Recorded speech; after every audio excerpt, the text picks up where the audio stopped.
حضرت عمر فاروق رضی اللہ تعالیٰ عنہ کے زمانہ نور میں قحط پڑ گیا تھا، گندم کا دانہ اس طرح ہو گیا تھا جس طرح سونا ہے۔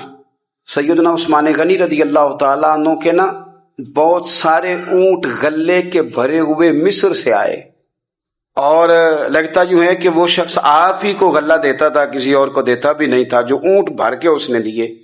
تو مدینہ منورہ کے اندر جب وہ مال پہنچا نا، آپ کو بتانا یہ چاہ رہا ہوں کہ ساری تجارت بندوں سے نہیں کرنی چاہیے، کچھ اللہ سے بھی کرنی چاہیے۔ رب سے جو بندہ تجارت کرتا ہے وہ بڑا کامیاب ہوتا ہے۔ وہ غلے سے بھرے ہوئے اونٹ آپ کے پہنچ گئے تو تاجر آئے، انہوں نے آگے کہا عثمان ہم کھول کے نہیں دیکھتے کہ اندر مٹی ہے کہ سونا ہے، اور یہ بھی نہیں پوچھتے آپ نے کتنے کا خریدا، آپ کی زبان پر اعتبار ہے، آپ نے جتنے کا مال لیا ہے نا ہم ڈبل دیتے ہیں، آپ ہمیں دے دیں۔ آپ فرمانے لگے نہیں مجھے زیادہ نفع ملتا۔ انہوں نے کہا 2 گنا، فرمایا نہیں زیادہ ملتا ہے، کہا 3 گنا، فرمایا زیادہ ملتا ہے۔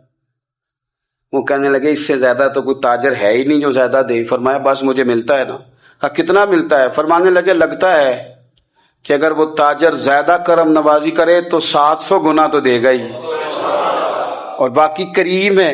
انہوں نے کہا جی نہیں اتنا نہیں ہم دے سکتے، پھر آپ بیچ لیں۔ یہ بات ہی سمجھ میں نہیں آتی۔ لوگ چلے گئے تو حضرت عثمان غنی مال اٹھا کے مسجد کے دروازے پہ لے گئے، جا کے کہنے لگے اے عمر اعلان کر دیں جس غریب کو گندم کی ضرورت ہے، آسانی کے دور میں نہیں، دقت کے دور میں، جب لوگوں کو مل نہیں رہی چیز، جس کو ضرورت ہے وہ آئے اور آ کے لے جائے۔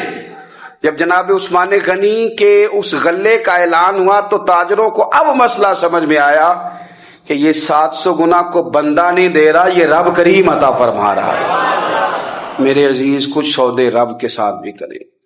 اگر کوئی بڑا ضرورت مند دروازے پہ آ جائے نا تو پھر اپنا نفع نقصان نہیں سوچنا، پھر تو رب کے ساتھ تجارت کرنی ہے۔ ضرورت مند کی ضرورت کا لحاظ کرنا یہ نہ مسلمانوں کے ایک دوسرے کے قریب کرے گا۔ ہم کون ہوتے ہیں کسی کی حاجت پوری کرنے والے، ضرورت پوری کرنے والے؟ کرنے والا تو اللہ ہے۔